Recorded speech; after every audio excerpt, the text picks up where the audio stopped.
Well, welcome everybody. Excited to be here with all of you. My name is Rhett Sangster. I'm with the I work at the Office of the Treaty Commissioner in Saskatchewan, Canada, and really excited to talk to you about some of the work we've been doing on truth and reconciliation in our home province, in our territory. I'm just going to share my screen real quick. Great. So I'm coming to you from Treaty 6 territory in the province now known as Saskatchewan in Canada. And in Canada, when we usually start our gatherings, we usually like to recognize the ancestors who have been caretakers of this land for generations. And so I want to give thanks to the Cree, the Dene, Soto, Lakota, Dakota, and Métis nations who have predecessed my own ancestors here, and we just recognize that land is important, and that land is here for us all to look after for the next 7 generations. And so I wanted to start by thanking those people. We're going to talk to you today a little bit about the work that we've been doing in Canada, talking a bit about why reconciliation is even a topic in Canada. Why are we? What's the issue? Why are we talking about it? We're going to do a little exercise where we ask you to think about what reconciliation, truth and reconciliation looks like for you. Then we're going to talk a bit about some of the work we've been doing to pull people together and start to set a common agenda and talk about how we measure progress, and then we'll have some opening or some group discussion at the end. But before we get started, again, one of the types of work that we've been doing on reconciliation in Canada is learning from Indigenous peoples. We start with prayer, and so we start with things in a good way and ask for the Creator to guide our work. So, without further ado, I've offered tobacco to Judy Pelly, who's graciously agreed to join us. So, Judy, I'll ask you if you wouldn't mind to say a few words. Okay. And again, I guess good morning. Makatepe Nation, Dishane Kaz, Cody First Nation, Donji. My name is Judy Pelly, and I come from Cody First Nation in Saskatchewan, Canada. And I'm a knowledge keeper in primarily in Saskatoon. I work with the Health Authority and do a lot of work with reconciliation with OTC, as well as all the community-based organizations and universities and so on. But a lot of work has been done, and I'm very proud that we're in Saskatchewan, that we're doing so much, especially we are being led with by the OTC, the Office of the Treaty Commissioner, and doing some very good work provincially.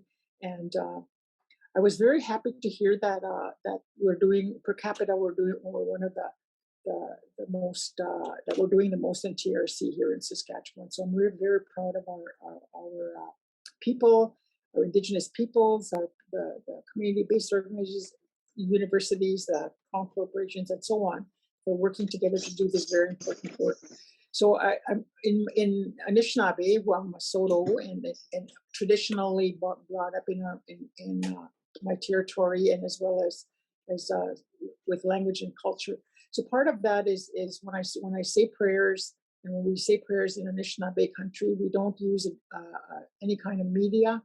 We don't use any kind of we don't go on camera to say our prayers. So I've done that. I've said my prayers this morning. I smudged and I prayed, and I'll just say in English what I did pray for. I asked the Creator to be with us, and that we continue to work with our specifically with our 7 sacred teachings, which are some of which are love, respect, truth, honor. I mean, some of the wisdom and also courage. And I always say courage is very important to speak the things that are very hard to sometimes talk about. We're challenged a lot of times to talk about racism and colonization and all that dark history is very tough to talk about, especially with survivors. And I'm a residential school survivor. I attended St. Philip's from 1970. I mean, from 1957 to 64. So I attended that St. Philip's Indian Residential School.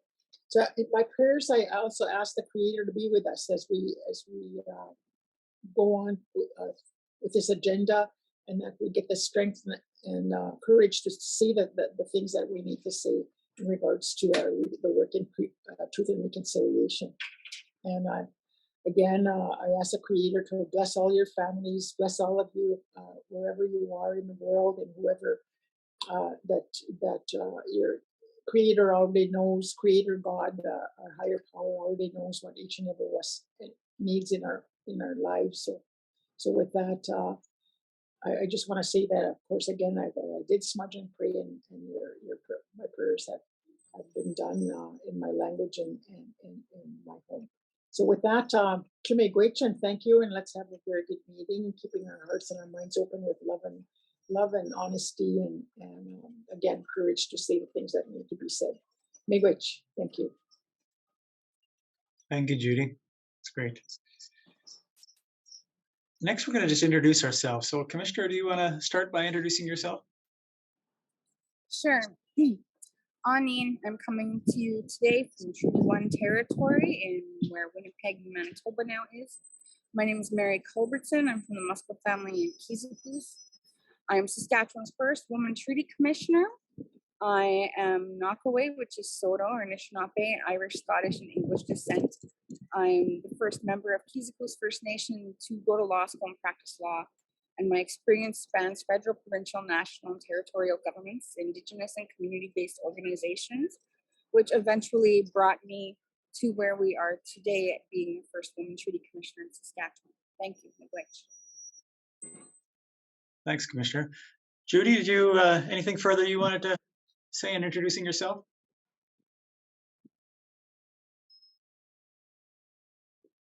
I was born and raised in Cody First Nation, which is around Yorkton area in Saskatchewan and Treaty 4 territory. I've been living in Saskatchewan for 53 years, and I work with a lot of the vulnerable population, work with them because of my lived experience of being in residential school, and also all those injustices that have happened and to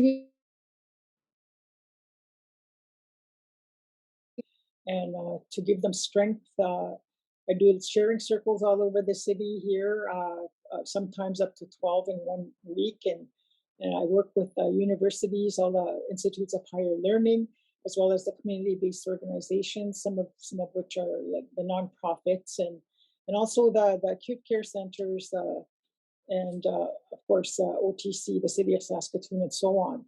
And so that's the work I do, and I feel that the Creator put me on earth and keeps me healthy to keep doing the work I do. Miigwech, thank you. Thanks, Judy. Francisco, you want to introduce yourself?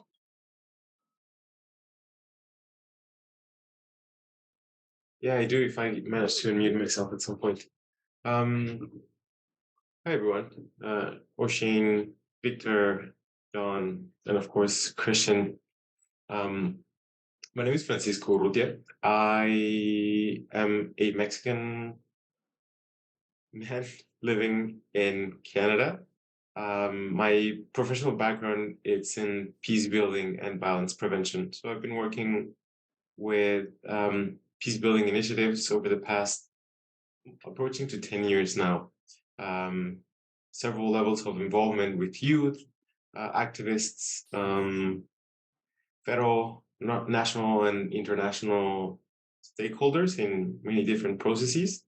And now I work here at the Office of Treaty Commissioner in Treaty 6 in Saskatchewan as the Truth and Reconciliation Process Coordinator. So I'm the one working closely with different organizations at the provincial level to make sure that we help them understand where they're at in their reconciliation journeys and what they can do to take further steps in that process. Good, thanks, Francisco. And just myself, my name again is Rhett Sangster, and I have a background in diplomacy. I worked for 12 years for the Department of Foreign Affairs in Canada. I was posted in Turkey as a political officer for 3 years. I worked on our Afghanistan and Pakistan issues back in 2007 to 2009, back when sort of Canada was playing a big role in Afghanistan. And yeah, became sort of really interested in conflict management and mediation. So I went back to school with a Rotary Peace Fellowship in 2012, and found myself back home where I grew up in Saskatchewan, realizing that you know, all the stuff that I was learning about in other parts of the world applied to my own home country, and all the sort of issues of colonization and poverty and different things like that, and wondered why would I work in another place when I could do humbly sort of the work that I could do in my own backyard. So that found myself back in Saskatchewan in 2014, and yeah, 9 years later, here I'm still working on this. So we wanted to talk a little bit about why reconciliation is even important. And so I know that often when you think about conflict, maybe you don't necessarily think about Canada right away. So, but we have a lot of history here. And so, Commissioner, I was going to pass it to you to sort of give us a little bit about what is the context, Canadian context, about this discussion around truth and reconciliation? Reminding us why about these conversations that are now happening with reconciliation and what the background is to it. It's more than just putting together this measurement and evaluation. There's the historical context that this country was built on, that pretty much anything that was not inhabited by European settlers or explorers that now was an indigenous country, was indigenous land. So where we are in the treaty territories, the treaties first began being entered into in 1871. These are the numbered treaties during the Victorian era, pre-Victoria. They were agreed to with the Imperial British Crown, and it began with a ceremony. And ceremonies to Indigenous people are very sacred events. When you're having a ceremony and making a promise using a pipe, which is what they did when they created the treaty relationship, it was taking that promise and giving it to the Creator with those parties. The parties being the Crown, the other, the First Nations, and God, the Creator. And that's the spirit and intent part that is very much almost absent from any Crown perspective to date. So this kinship that was rooted in the worldview of Indigenous treaty people, putting a sacred relationship to the Creator, that's being far gone away from almost as soon as the treaties began being negotiated and entered into. We can see where the treaties led to, of course, the promises such as education, having the cunning of the white man, so their Indigenous children would know the cunning of the white man and yet remember who they were, their culture, their identity. An education, so their children would have the cunning of the white man, and yet that education became residential schools, it became day schools. And we know today that these places, their main intent were to be those vehicles of assimilation, of Christianization, of whether they were going to convert children from their Indigenous languages and beliefs and make them throw away that identity so they would be Christian forms of themselves, and themselves being the Crown.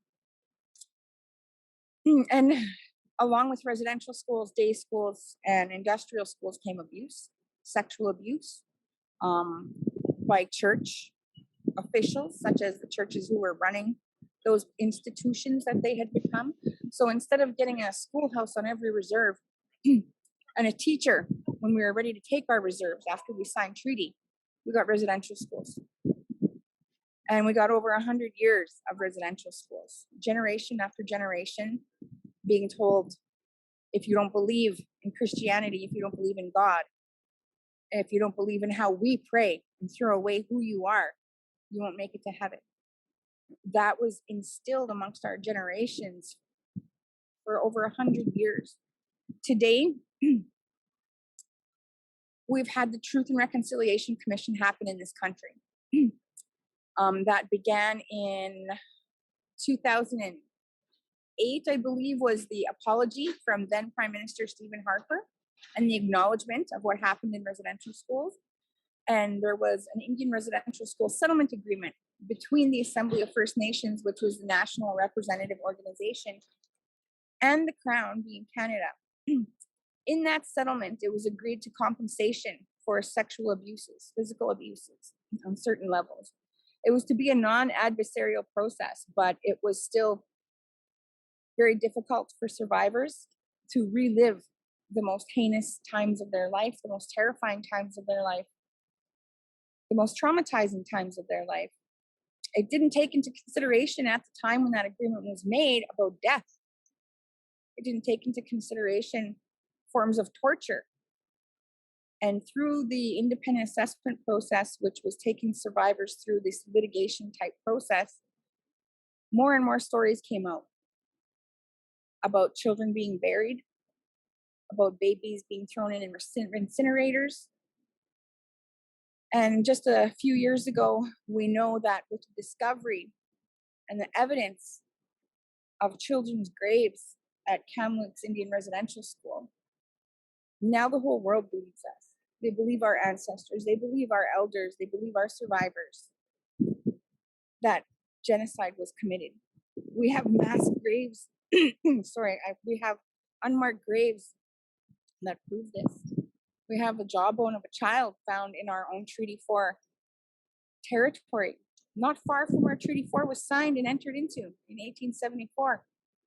And that was at what was the Logret Indian Residential School. And of course, from all these broken treaty promises, we have the education system and what it did to our people. We have missing and murdered Indigenous women, girls and boys. And today I'm in Treaty 1 territory in Winnipeg to participate in marches and rallies here because there's a serial killer in this city that was targeting First Nations women and dumping their bodies at the landfill. And they're having a very difficult time in retrieving the bodies that are in the landfill, even locating any ones that were other dumped. There was just another murder here and remains found. So we're here to support our sister commission. We're here to show the people in these treaty territories that we're here to support them, that they deserve justice, and that our women are not disposable. So from all these things that have happened in colonization, here we are as a treaty commission now in these times of truth and after the TRC, doing the work that we do.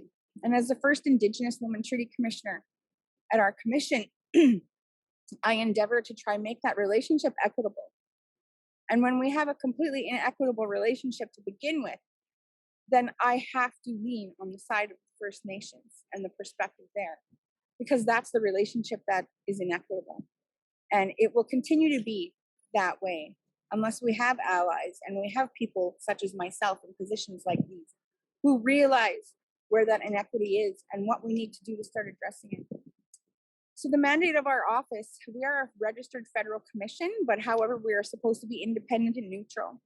We are mandated by the Federation of Sovereign Indigenous Nations, which represents 74 First Nations across our treaty territories in what's now the province of Saskatchewan, and represented by the Government of Canada from the Crown Indigenous Relations and Northern Affairs Department. So in the federal government side, that would be Minister Miller of Cernak. Our mission at first was to ensure that there was a common understanding of the treaties and the treaty relationship. So when this office was created in 1989, its first duty was to settle outstanding treaty land entitlement issues. From there, they determined they needed to keep a commission to advance education, to advance the spirit of negotiation, to educate using elders and elevating their voices about the spirit and intent of treaties before we lost that oral history. We advocate for strong treaty relationships through education, through advocacy, between Indigenous and non-Indigenous citizens of these treaty territories that we are in.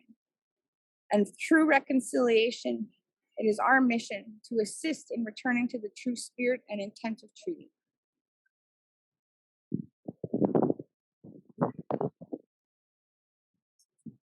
Thanks, Commissioner. That's great.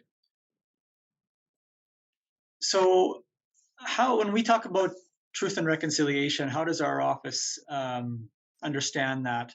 From a peace building perspective, think we very much believe that in Saskatchewan, Canada, we have a negative peace. While there may not be bombs and bullets flying, there are very much a lot of outstanding issues that haven't been dealt with. And so we're working towards try to build that positive peace which is sustainable and based on a new relationship. So we've taken some of the definitions that are out internationally about, this is about building a new relationship, one that has respect and understanding of everyone's needs, fears, and aspirations. We understand that truth and reconciliation is both a goal and a process that we're aiming at. But we're also, again, we are trying to sort of use two-eyed seeings approaches in terms of looking at things from both an Indigenous and a non-Indigenous perspective. And so we take some of the Cree terms, in this case, pushed forward by Chief Willie Littlechild, who was one of the Truth and Reconciliation Commissioners, who talked about truth and reconciliation being about miawakultuin, which means a lot of things. There's a lot of depth to that term, but in part it means about having a good relationship with each other, with the land, with ourselves. And another term that he talks about is wipanastun, which is about balance. And again, balance with ourselves, balance with each other, balance with nature, balance with Mother Earth. So those are kind of things that we are using in terms of defining reconciliation. We also use a lot the circle and learn from Indigenous teachings around the circle. And so in all of our meetings, we work in the circle, and there's a lot of depth to that worldview. And so we'd ask Judy if she could sort of give us a few minutes of some of the Indigenous teachings that she has around the circle. So Judy, if I'll pass it to you. Okay. So when we were growing up as little children already, when I remember we would be our grandfathers or the older people would have storytelling, for instance. We would always, whenever they came, and one of them, I remember my grandfather Roy Musqua and my grandfathers, John Pelly and George Brass. And whenever they came, they always had us sitting in a circle. The women always sat on one side, or the little girls and the men on the other side. And there was all kinds of protocols. One of them was that all the girls were always told not to be in that circle if you were on your moon time, which is when you're menses, when you're menstruating, because that was women are very powerful at that time, and even as little girls, we were not to be close to the elders at that. And so very young already, we were asked to be sitting in these circles. And then the old people would tell us stories, and this hasn't happened for many years, but I still remember them as a little girl. And then, as time evolved, that a lot of these things are being lost in our as we go along. And now there's a lot of people taking land-based training, and now there's not survivors, but cultural camps all over. Almost every reserve has them now, or every First Nation, where they're trying to get back to these teachings. And almost everything that we did was circular, because in the circle, there's equality, and then and also in lodges, everything is round and everything. And then when you do your circles, or when they do their ceremonies in the lodge, everything is done clockwise as well, like and usually starting from the east and all the way around. And many of the TP teachings are also very similar with circles. So in my experience as a little girl, that's what I remember all those things, and all the time we would all the lodges, the Sundance Lodge, the Council Dance Lodge, the Sweat Lodges, they're all circular. And so and then when we sat in there, it would be the same, the women on one side and the men on the other side. And so the circle, and as well as the 4 quadrants. The number 4 means a lot, and it's always very in tune with a circle, like the 4 stages of life, the 4 directions, the 4 elements, the 4. So fours and circles always go hand in hand, and so in our ceremonies that that it's very important that we remember these things. And in my work, as I work in inner city Saskatoon, I'm working with a vulnerable population. I use circles as well. In my any kind of teachings I do, I always ask people to sit in a circle and signifies how important it is that each person is equal. Like nobody is higher than the other. We're not sitting.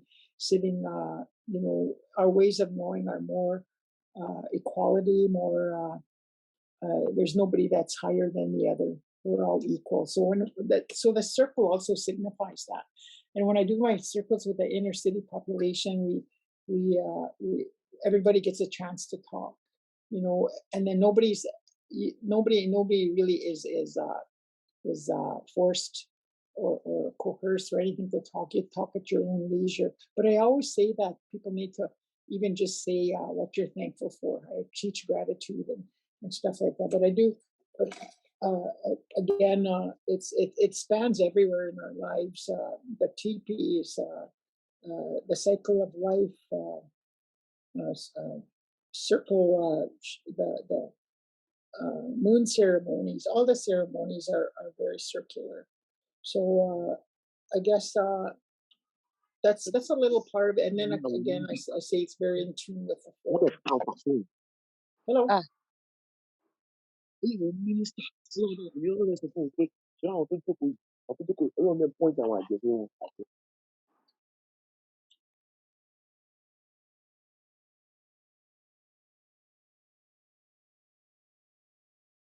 Thanks, Judy. Okay, thank you. Great. Thank you very much. So Judy has talked about the circle, and we're going to do another little exercise here shortly, but I wanted to just very quickly talk about some of the strategies that we have in the Office of the Treaty Commissioner have been aiming at in terms of advancing truth and reconciliation. So using, again, some of the insights from the circle and the idea that we're all in this equally, that there is no hierarchy, but that we need to come together. We've been using sort of a collective impact model which says that we need to come together for a shared vision of what success looks like. And that if we can all agree on sort of where the bus is driving, that you can do what you do best and I can do what I do best, but that we can move together and we can measure together as well. So we've been working to build a measurement strategy to say, what is that shared measurement strategy for moving ahead? How do we know if we're making progress to where we want to get to?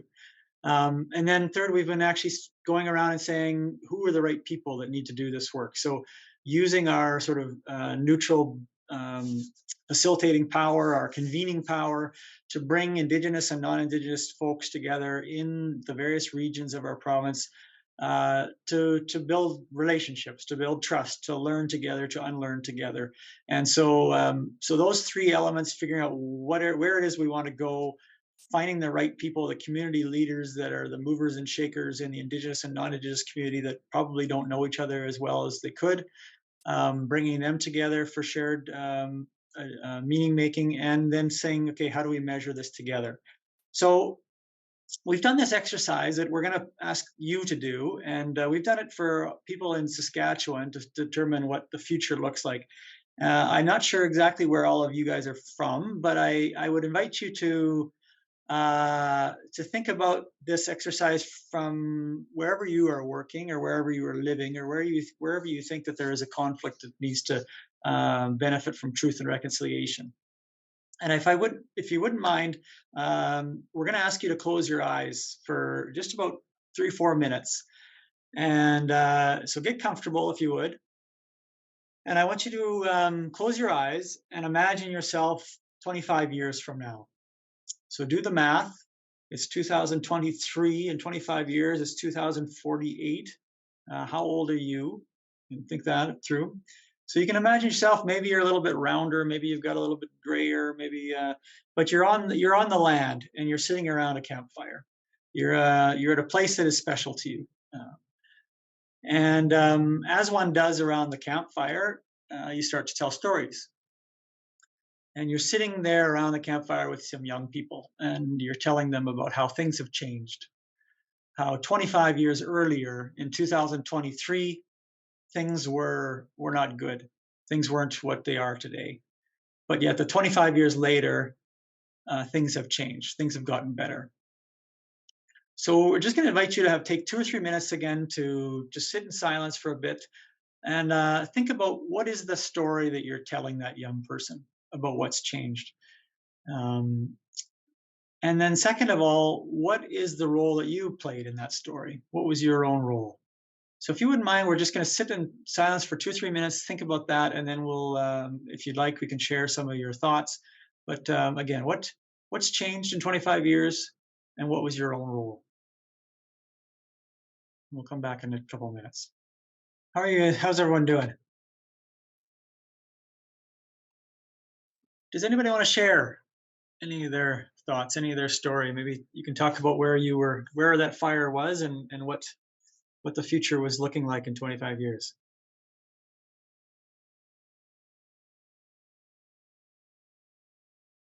Who wants to be the first? I can start. My wish would be that the languages, our Indigenous languages, were not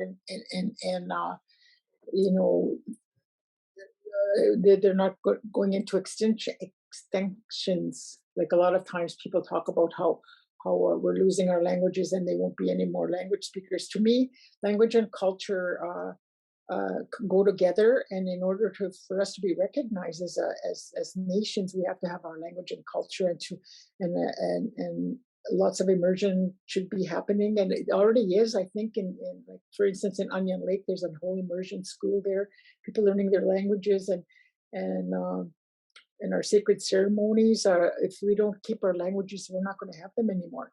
So those things are very important. In 25 years, I hope that they're stronger than ever, than they've ever been, that we continue to encourage our children to partake in our sacred teachings and our way of knowing.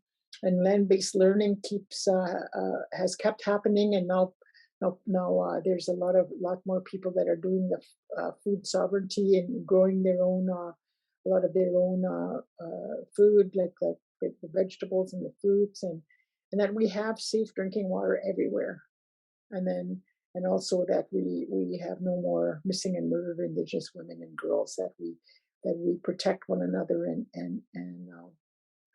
that's my hope for 25 years. Miigwech. Thanks, Judy. That's great. So yeah, language and culture, ceremony. You touched on food sovereignty, clean water, violence against women. So yeah, there's lots of great change there. Does anybody else want to share? There's no wrong answers.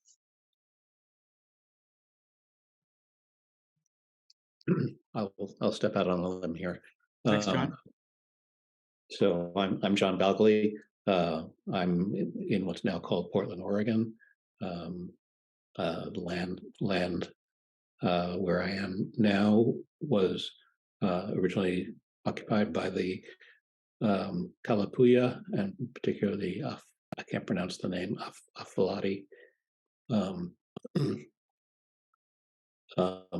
Anyway, so I would hope that in 25 years, we here in this area would have made some progress towards a truth and reconciliation process. We're nowhere near that point now, but we are taking baby steps, at least, to educate people as to what happened to the both the Indigenous people who lived in the area for many thousands of years, as well as the Black people who live here now and have been abused in various ways. And we're now taking we're taking baby steps to educate people as to the traumatic things that happened. And I think that is a good first step. And I hope that in 25 years we will have taken a lot of steps forward in that direction. Thanks, John. So yeah, you're talking about a lot about the history, about understanding the history and educating folks about what's happened on your territory. That's yes, and making changes to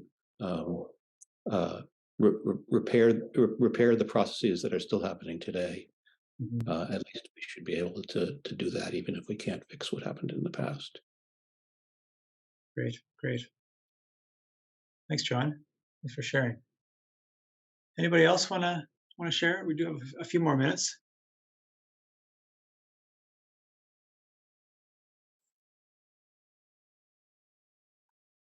Yes, I'm going to mispronounce your name. Motulolua? I'm sorry.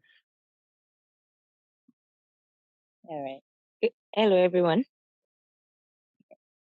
Hi. You tried. I'm with Lolua. In the next 25 years, I'll reach Nigeria. I can look back and insecurity will have been a thing of the past. Some of the things ravaging us will have been a thing of the past. The S-Men crisis, the Boko Haram issue, all should have been a thing of the past, and bad governance, bad leadership. So so that in the next 25 years, we now have more African leaders that are accountable to their people, that are selfless leaders, ready to transform Africa to be what is meant to be. And then the conflict in Africa will have reduced drastically. Thank you. Great. Thank you very much. That's great. So security was for a big issue for you, for Boko Haram and things. The different security issues in Nigeria will be a thing of the past. You talked about governance and leadership. You talked about accountability. And you talked about African leaderships and taking that forward. So thank you very much. Anybody else?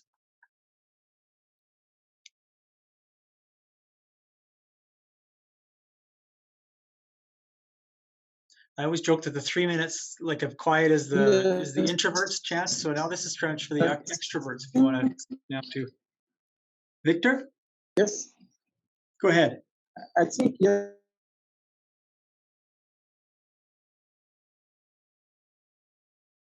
you still there?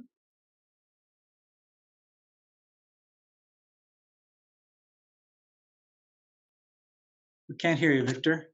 I don't know if your internet is.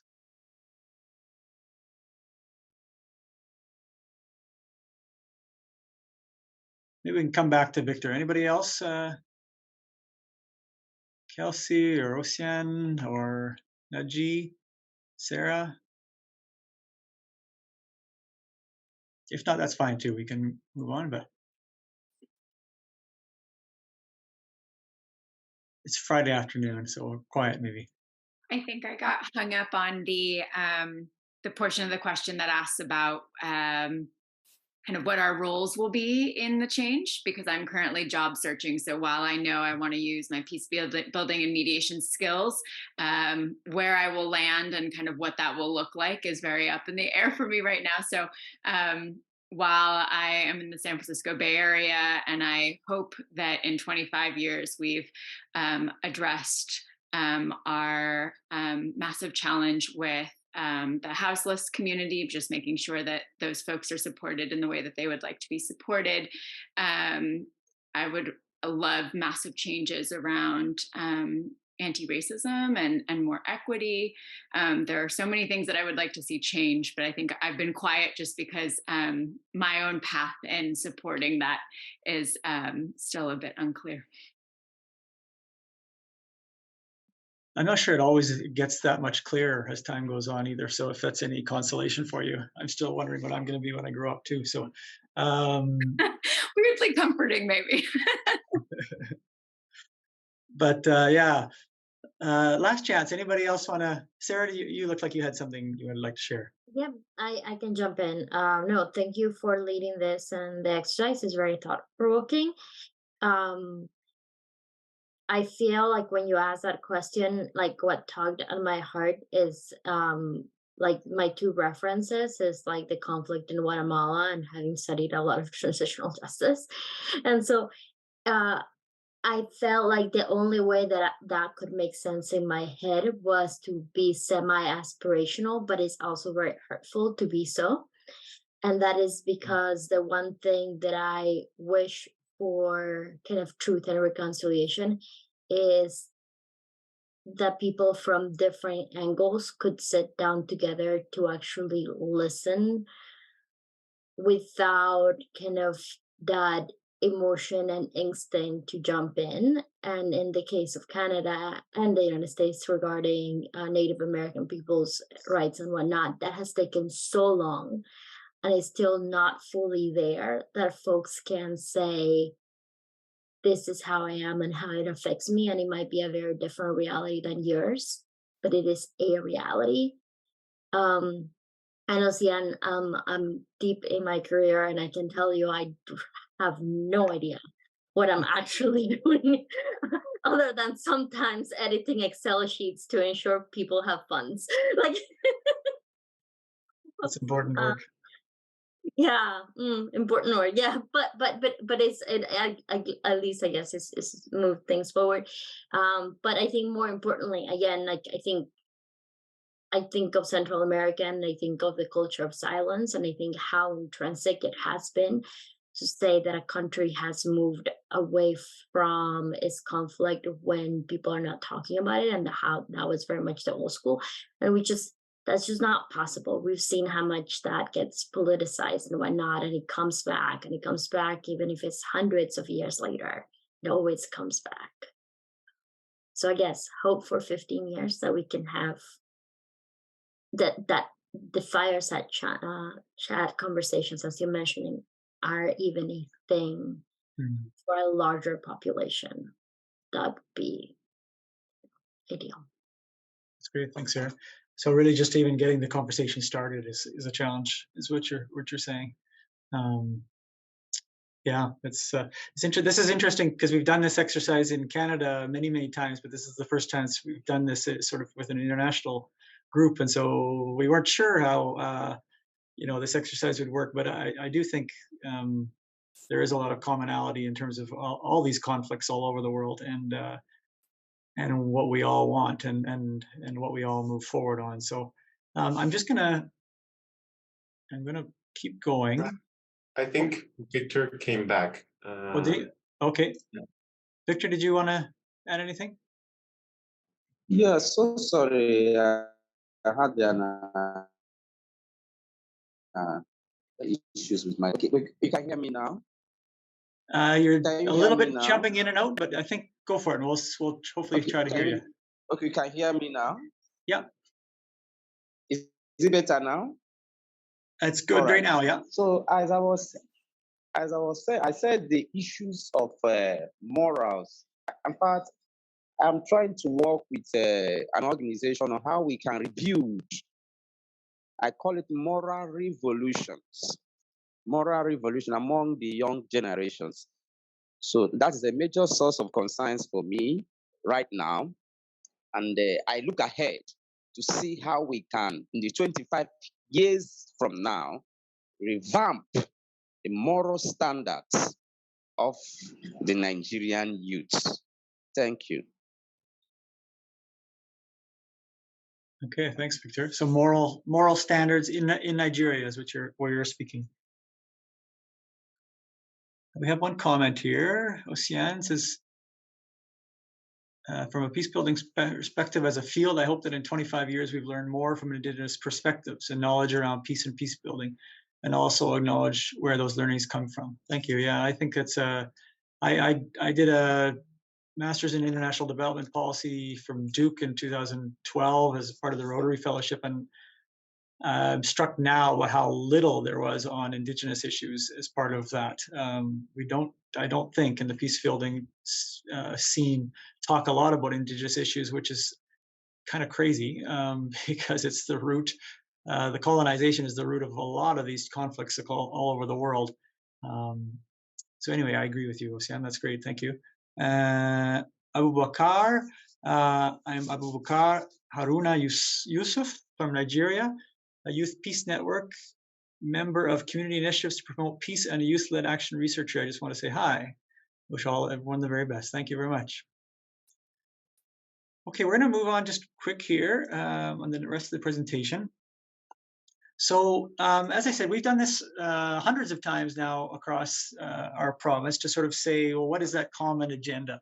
And so we took the answers similar to you, what you said, and we pulled together this vision of the future that has 4 areas of work. And so the people of Saskatchewan, where we're from, have said that we need to have 4 elements. And I think you'll probably see some of your own themes in there. But number 1 is that we need to have an understanding of our history.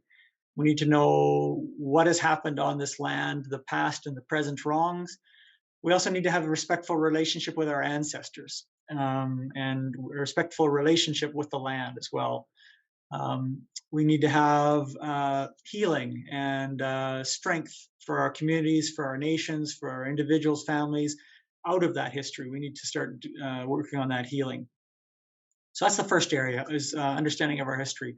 Second of all, I think Judy talked a lot about this, is the vibrant cultures and worldviews. So people have told us that we need to have Indigenous and non-Indigenous cultures that are vibrant, that are strong, that are celebrated, respected, and that are sharing space and learning from each other and benefiting each other. So that's the second piece. The third piece is that we need to look at our systems. I think there's a recognition that our education system, our economic system, our political system, our health system, that they do not benefit everybody equally. And so how do we make sure that everyone has a quality of life? How do we reject racism? How do we look at representative leadership? And in a Saskatchewan perspective, looking at the treaty promises and Indigenous sovereignty, and how do we honor that? So that's the third element of the vision. And then the fourth part is about relationships.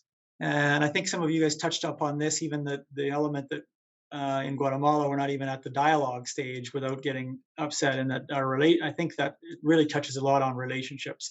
And how do we get to a stage where we have trust and true partnerships and relationships that can move us ahead? So those are the 4 areas of the vision that we created. And that's it took us 3-4 years to develop this vision. And so every word in there has been talked about 16 times. And but we do find that people see themselves in it, and it has worked fairly well. And so the next stage was to say, well, how will we measure that? Oh, sorry. The next stage was to say, how do we get the right people together? Francisco, I'll pass it to you. I'm going to try to fly a little bit through the next slides, because I think we're having a great conversation before this. So now that we have a common idea of what is that the future might look like, how do we make that happen? Well, the second strategy is connecting the right people. How can we bring to the table the movers and shakers within different communities and within different organizations in the province, and get their input about how this vision can be achieved within their systems, within their structures, and hopefully within our society. So for that, the Office of the Treaty Commissioner has been working for many years with different communities around Saskatchewan, but also with different organizations. So this picture, we brought in together our 10 reconciliation circles into a big gathering where we dreamt together about what the future can hold for us if we start finding commonalities and finding a united path forward and start taking like a similar approach and similar action towards truth and reconciliation. Can we move to the next one? And our third strategy, if we have any process geeks in the audience, welcome. This is my jam. But we have been thinking about how can we build a process that has some sort of data-driven approach so that we know how the impact that we're suggesting is being achieved or not, and what do we need to happen for make that happen. So based on key foundational documents, both legal and international documents, such as the Truth and Reconciliation Commission, the report of the Truth and Reconciliation Commission here in Canada, or the Calls for Justice on the Missing and Murdered Indigenous Women and Girls Inquiry, as well as the Sustainable Development Goals, the United Nations Declarations on the Right of the Children, as well as the UNDRIP. we went line by line through all these documents and identified what things can be used as indicators to measure progress. So based on that, we created thousands of indicators. And those indicators then will compile into different models. So it started as a wall with a lot of sticky notes that then evolved into this very complex web of a logic model that was too complex to be useful to work on a daily basis, but gave us a very strong background understanding of what sort of leverage we need to move and pull and tweak so that we get the results that we want. And that in turn evolved into a growth model, which is a simplified version, and we use this to work with our partners across the province. So this growth model has, as you can see, as if it were like horizontal lines, you have the 4 different elements of the vision: a shared understanding of our history, vibrant cultures and worldviews, system that benefit us all, and authentic relationships. And to get to those, to that future in 25 years, there's a series of steps, and those are the columns, and are divided in 3 chunks, which are changes that we need to do. First, we tackle capacity, the things that we need to change in the way that we know things. So how do we understand our history? How do we learn about different worldviews? How we acquire knowledge about systemic inequities and discrimination and bias and racism. Then we can move to the second group of columns, which are behavioral changes. How we start tweaking the structures that we move in every day, our workplaces, our families, our small communities, our neighborhoods. What things do we need to do for those places to start changing? So, for example, how do we use trauma-informed approaches in our workplaces?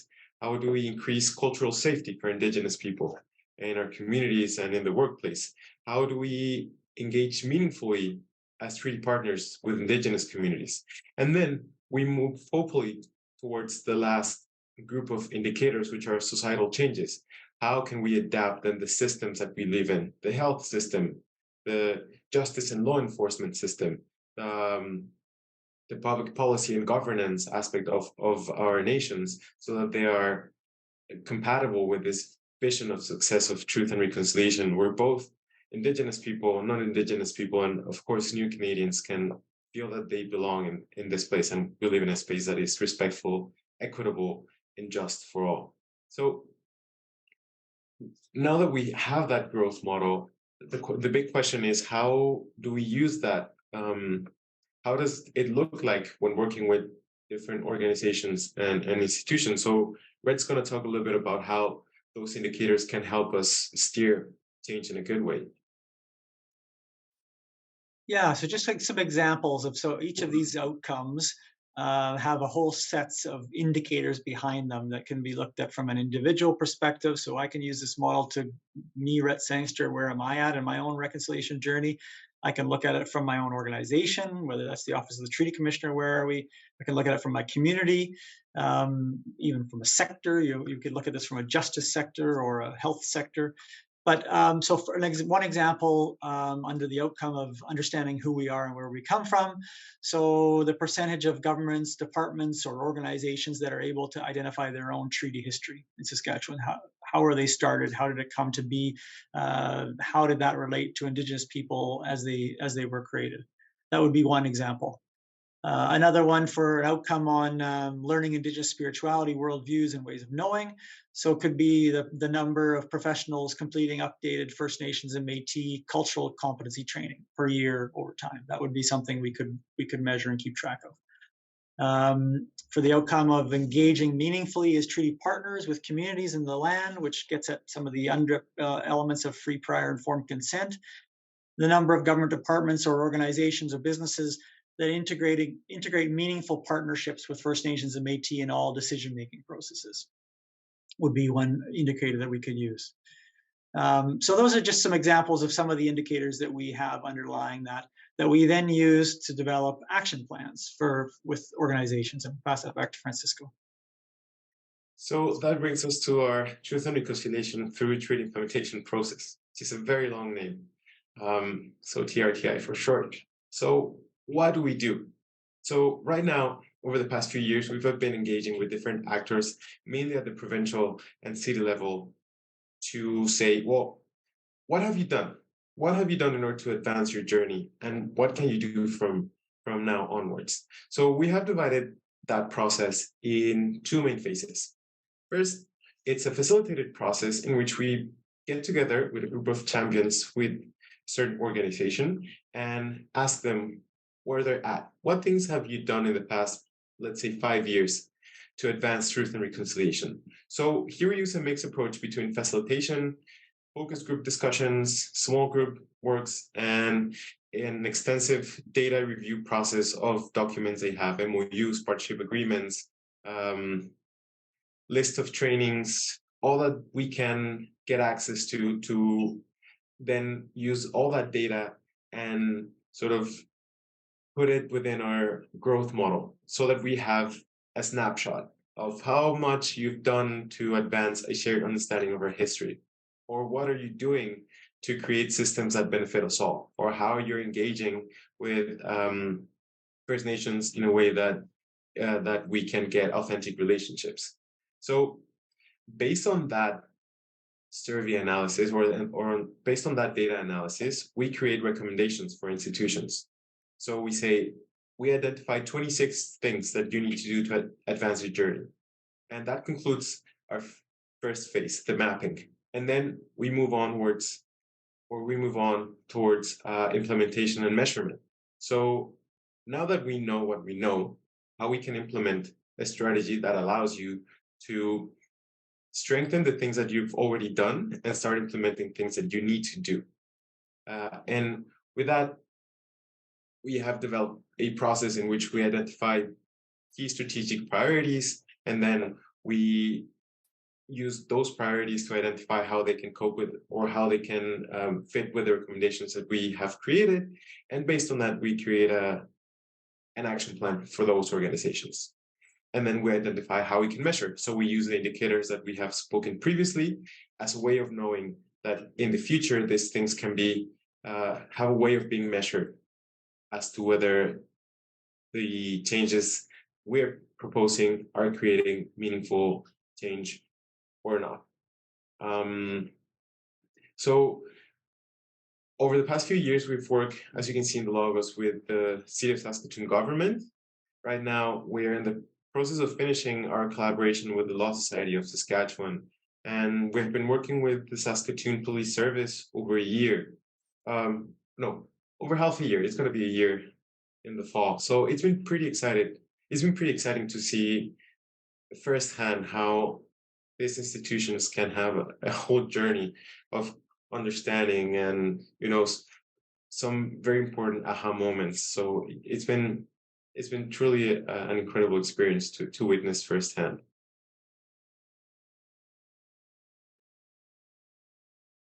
That, I think, sort of concludes our presentation on our stuff. I guess what we would just like to ask you is, and we do have a smaller group, so we could sort of almost do a bit of a circle here. Yeah, I'll give everybody a chance. Is there anything we'd love to hear from you?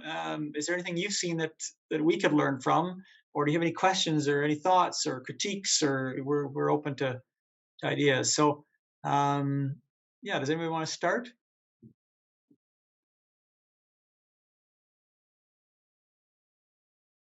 John, you look like you're ready to say something. Couldn't find the button. The button off the bottom of the screen. First of all, thank you. This was for me a great ending to this conference. It's full of practical advice. I neglected to mention earlier that although I'm here under the sponsorship of the Never Again Coalition here in Portland, Oregon, I do a lot of the work that this is most related to through my synagogue, where we have a committee working on racial justice issues, and we're overwhelmingly white, and we're trying to figure out how to make more steps forward. And so this is a great been a great help. Yeah, well, that's let me leave it at that for the moment. Yeah. Great. Thanks, John. Thanks very much. In my circle, Sarah, you're next. If you don't mind me calling on you. Well, thank you for calling on me. I'm not sure that I can add much other than it's always interesting to learn and to hear from other experiences. Given that every process of truth and reconciliation is completely different, they'll kind of share a lot of similarities, and there's always a human element. And so it sounds like in your guys' research, you've taken into account a lot of that human element, which I think you have to get anywhere with this. While at the same time, I hear Francisco, I'm also a process person, so I love coming up with processes. But the thing about program management or process management is that is the easiest thing in the world to do once you remove the human element. In none of this can you remove the human element. So yeah. Thank Yeah, you. things would be easier that way, wouldn't it? Thanks, Sarah. That's great. Victor, did you have any final thoughts?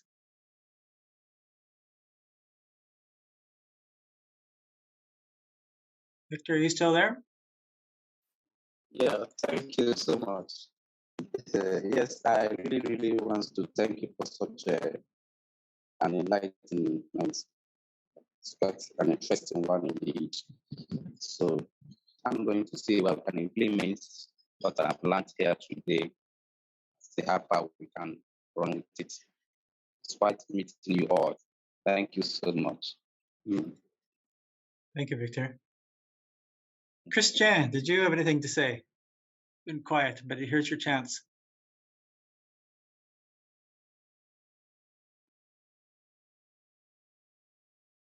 No? Okay, well, if he has something to add, we can ask afterwards. Ocean? Hope I'm saying your name right there. You are, thank you.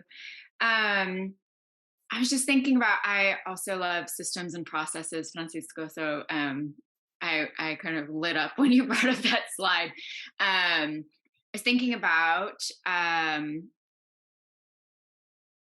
of what other groups this work could be shared with in terms of kind of creating more equity in the power dynamics of the knowledge base, as the commissioner was mentioning earlier, that there's this kind of historic power imbalance. And I thought about that a lot in my graduate research. I was focused on trying to measure positive peace within corporations. I feel like they run so much. I ended up doing my research on benefit corporations and the B-Lab-B impact assessment as a measure of measuring positive peace. And so I'm curious if there are benefit corporations that you could collaborate with. I know, interestingly, Danone is one of the largest corporations that's engaged in that process. And I wonder if if B-Lab could learn from your work, because while their assessment is fairly comprehensive and kind of developing all the time, I don't know that it takes in this reconciliation and Indigenous perspective so much. And so maybe they have something to learn from you in order to develop their assessment. And I also wonder if some of these businesses and corporations that are already trying to engage in doing this work might be partners in kind of engaging more deeply with your work directly. Yeah, those good ideas. Thank you. And I think, yes, I think, for example, one of the partners who are going to start working in the next few months is one of the cooperatives here in the province, well, in Western Canada, one of the biggest cooperatives in the country, if I'm not mistaken. So definitely, we need everyone on the boat for this to work, and that can never exclude the private sector, no matter how difficult it is at times, especially in the peace building sector. It's always like, oh, we do need all the hands on deck, because, as you say, they hold a lot of power and they create a lot of dynamics inside and out their doors. So I do believe that definitely we need to reach out and we need to bring them to the table. Thanks, Francisco. Do you have anything last things to say, Francisco, yourself? No, it's just been great to talk to all of you. I've been traveling for a few years. I did my first postgraduate studies in the UK, and then I moved to Sweden, and now I'm in Canada. So always getting back to a place where folks are from different places lights my heart. So it's been great. Yeah, yeah, me too. I'll just say, thank you very much to everybody. It's great to talk to you all. And with that, as part of good moderators, try to finish on time. So, Judy, could you close us off in a good way, please? Okay, once again, I'd like to thank you all for being with us today and sharing all your valuable knowledge to this group. And again, I will pray for you as after this meeting is done in my traditional way that I was brought up, and that you all have safety in your families and that you get good karma and kindness for your work. And with that, thank you very much to OTC for bringing us together, and hopefully we can meet again in the near future. Thank you. Thanks, Judy. Thanks, everybody. Have a good rest of the day.